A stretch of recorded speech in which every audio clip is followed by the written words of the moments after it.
శ్రీమాత్రే నమః. ఇవైతే మేము 2022లో కాశీకి వెళ్ళాము అమ్మగారు వాళ్ళతోటి. ఆ ఫొటోస్ అనమాట ఇవి. మేము లక్నో వరకు హైదరాబాద్ టు లక్నో ఫ్లైట్‌లో వెళ్ళాము. అక్కడి నుంచి బస్ జర్నీ అయితే చేసి వారణాసి చేరుకున్నాము. ఇది ఫ్లైట్‌లో లక్నో వ్యూ అనమాట, నైట్ వ్యూ. చాలా బాగుంది. ఇంకా క్లోజప్‌గా తీసిన వీడియోస్ అయితే ఉండాలి. అవి ఏదో పెన్ డ్రైవ్‌లో సేవ్ చేశాను. కనిపిస్తే కనుక తప్పకుండా షేర్ చేసుకుంటా. ఇప్పుడు ఏంటంటే నా దగ్గర కొన్ని ఫొటోస్ అయితే మిస్ అయ్యాయి. ఇలాగ వీడియో చేస్తే మీకేమైనా యూజ్ఫుల్ అవుతుంది అండ్ నాకు మెమరబుల్గా ఉంటుంది కదా అని చెప్పి నేనైతే ఈ వ్లాగ్ అనేది చేస్తున్నాను ఈ ఫొటోస్ తోటి. ఇదిగోండి ఇలాగా మేము అక్కడికి దసరా టైంలో వెళ్ళాము. అక్కడ చాలా బాగుంది. అక్కడ అమ్మవారి విగ్రహాలన్నీ కూడా మనం గణపతి నవరాత్రులకి ఎలా పెడతామో అలాగా చేస్తారనమాట. ఇదైతే వారణాసి గంగా నది. అక్కడ మేము ఒక రోజు అంతా అయితే ఆటోలో ద్వాదశాదిత్యుల్ని చూడడానికైతే వెళ్ళాము. ఇంకా చాలా సైట్స్ వ్యూయింగ్ కూడా చూసాము. ఇది అర్క సూర్యుట్ట. ఆదిత్యుల్ని కనుక దర్శించుకుంటే చాలా మంచిదని చెప్పి చెప్తూ ఉంటారు. మేము ఒక్కొక్క రోజు ఒక్కొక్క ఘాట్లో అయితే స్నానం చేశాము. ఇంకా మణికర్ణిక ఘాట్లో 12 గంటలకి దేవతలందరూ ఉంటారుట. అక్కడ స్నానం చేస్తే చాలా మంచిదని చెప్తే అక్కడికి కూడా వెళ్ళాము మేము. సాక్షి గణపతిని కంపల్సరీగా దర్శించుకోవాలట. ఎందుకంటే మనం కాశీకి వచ్చామనడానికి సాక్ష్యం ఆయనట. మేమైతే 4 సార్లు నడిచి అయితే వెళ్ళాము కాశీ విశ్వేశ్వరుడి దర్శనానికి.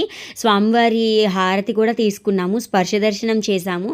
చాలా బాగా జరిగింది అక్కడ దర్శనము. ఆ 9 రోజులు అయితే మేము చాలా బాగా ఎంజాయ్ చేశాము. పూర్వం అయితే కాశీకి వెళ్ళాలి అంటే కాలినడకన వెళ్ళాలి, వెళ్ళిన వాళ్ళు తిరిగి రారు అనేవారట. ఇప్పుడు చాలా ఫెసిలిటీస్ వచ్చాయి కాబట్టి ఫ్లైట్లో కూడా వెళ్ళి రావచ్చు. కంపల్సరీ వెళ్ళవలసిన యాత్రల్లో కాశీ యాత్ర అయితే వెళ్ళి తీరాల్సిన ప్రదేశం. మా పిల్లలైతే మళ్ళీ ఇంకొకసారి వెళ్దాం అమ్మా అంటున్నారు.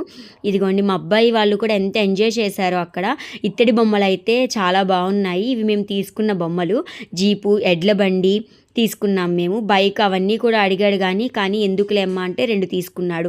అక్కడ ద్వాదశాదిత్యులు, అష్టభైరవులు, నవదుర్గలు అని ఉంటారట. అక్కడ వాటన్నిటినీ చూడడం చాలా మంచిది. ఇదైతే వారాహి అమ్మవారి దర్శనం కూడా చేసుకున్నాం మేము. కాశీ నుంచి వచ్చాక సమారాధన అయితే చేయాలట, కాశీ సమారాధన. మనం అక్కడి నుంచి తెచ్చిన వస్తువులన్నీ కూడా పెట్టి మండపారాధన అవన్నీ చేసుకోవాలన్నమాట. పూజ అనేది అందరికీ పంచిపెట్టాలి అప్పుడు. తర్వాత ప్రయాగ్రాజ్కి కూడా వెళ్ళాం మేము. త్రివేణి సంగమంలో స్నానం చేశాము. చాలా బాగా అనిపించింది. ఇప్పుడంతా మహాకుంభమేళ జరుగుతుంది కదా అక్కడికి. ఇప్పుడు అనిపిస్తుంది నాకు అక్కడికి వెళ్ళాలి అని, కానీ అంత జనంలో వెళ్ళలేమేమో అనిపిస్తుంది. కానీ పిల్లలకి చిన్నప్పటి నుంచే కనుక ఇలాంటి తీర్థయాత్రలు చూపిస్తే బాగుంటుందని అనిపిస్తూ ఉంటుంది నాకైతే. మేమైతే మా అమ్మగారు వాళ్ళతో వెళ్ళాము. మా అమ్మమ్మ గారు, మా మావయ్య గారు అబ్బాయి కూడా అక్కడ ఉండగా వచ్చారు. 9 రోజులు అయితే అక్కడ కాలికి చెప్పులు కూడా లేకుండా తిరిగాము. వచ్చేసే రోజు చెప్పులు వేసుకుంటే మాకేంటో బరువుగా అనిపించింది. చాలా బాగున్నాయి అక్కడ ప్రదేశాలు అయితే. ఇంకా కొన్ని ఫొటోసే ఉన్నాయి నా దగ్గర. మేమంతా బోట్ షేకార్ కూడా వెళ్ళాము, గంగాహారతి చూసాము. అదొక అద్భుతం అనిపిస్తుంది. ఇప్పటికీ ఫొటోస్ వీడియోస్ చూస్తుంటే మళ్ళీ మేము అక్కడే కాశీలో ఉన్నామా అన్నంత ఫీల్ అయితే వస్తుంది. ఫొటోస్ వీడియోస్ అంతే కదండి, మెమరీస్ అంతే. స్టోరేజ్ నిండిపోయింది అనుకుంటున్నా కానీ వాటిని చూసుకుంటే మళ్ళీ మనం ఆ వెనకటి రోజులకి వెళ్ళిపోతాము. ఇదిగోండి మా అబ్బాయి అయితే గంగా నదిలో చాలా ఎంజాయ్ చేశాడు. మీకు ఎలా అనిపించింది ఈ వీడియో అనేది కామెంట్ సెక్షన్లో చెప్పండి. Thank you for watching.